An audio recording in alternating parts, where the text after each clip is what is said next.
Did you know that Congress instituted a gag rule?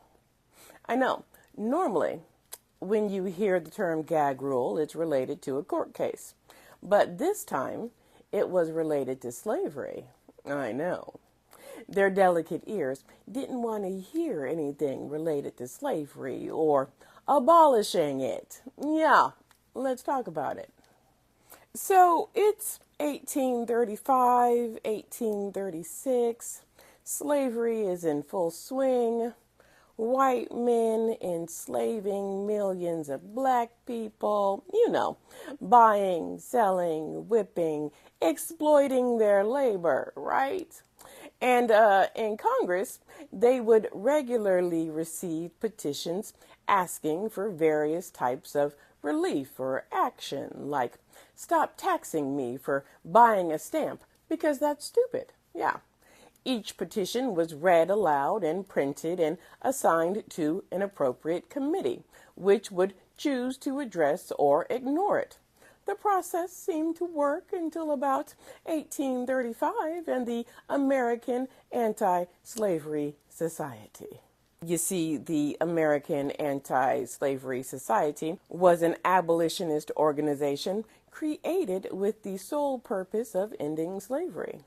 One of their founders was a former enslaved black man, Frederick Douglass. You know him, right? Right. Well, at the instigation of the American Anti-Slavery Society, well over 1,000 petitions with 130,000 signatures poured into the United States House of Representatives and the Senate, praying for the abolition or the restriction of slavery, particularly in D.C. The petitions were presented by John Quincy Adams, who, based on my research, was a little antagonistic when he presented the petitions. He was a little bitch when it came to presenting the petitions. Yeah. What was the problem in presenting anti-slavery petitions to the House of Representatives and the Senate? Well, it was a problem because guess who controlled Congress? Yeah, those who were pro-slavery. So, needless to say, 1,300 petitions? Yeah, it made them mad. It made them very mad. And their response was to pass a series of gag rules. Yeah. The first one was the Pinckney Resolution in 1836, which stated that Congress had no constitutional authority to interfere with slavery in the states, and that it should not interfere with slavery in D.C. No. Okay. So you're saying that the president can't interfere with slavery and Congress can't interfere with slavery.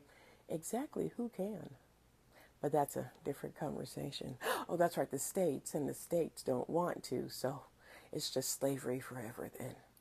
Again, a different conversation. I digress. Anyways, the Pinckney Resolution also said, all petitions, memorials, resolutions, propositions, or papers relating in any way or to any extent whatsoever to the subject of slavery or the abolition of slavery shall, without being either printed or referred, be laid on the table, and no further action whatsoever shall be had thereon. A gag rule. Now, this was inevitable considering the summer that they had. In the summer of 1835, the American Anti-Slavery Society had launched a postal campaign to send over 100,000 anti-slavery newspapers and pamphlets to slaveholders in the South.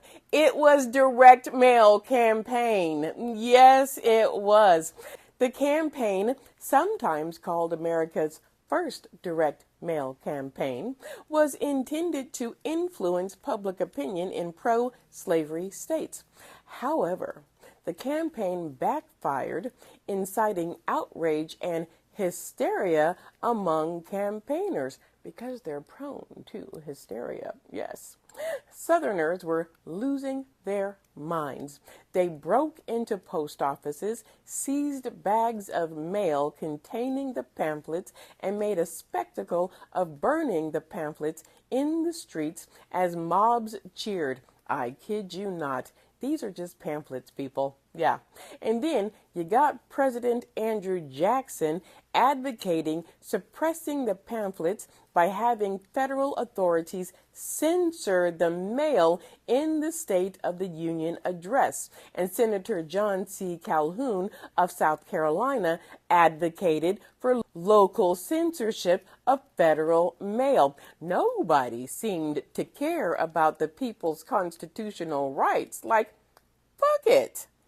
Meanwhile, John Quincy Adams is over here watching everything happening like, have y'all lost your minds? Have y'all lost your minds?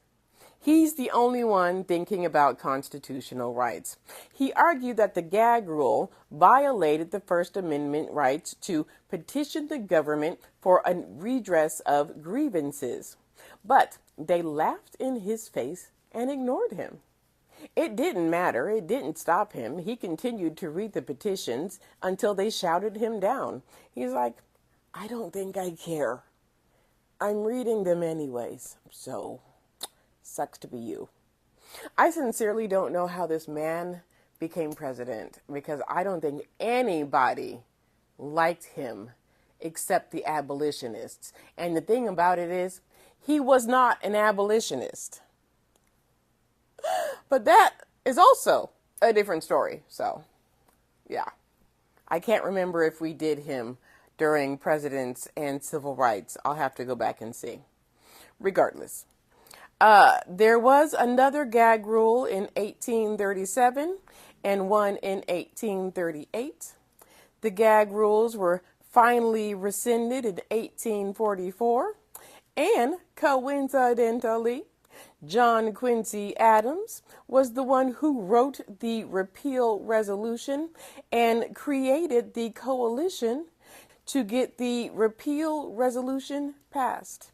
He was like, nanny, nanny, boo, boo. Sucks to be you.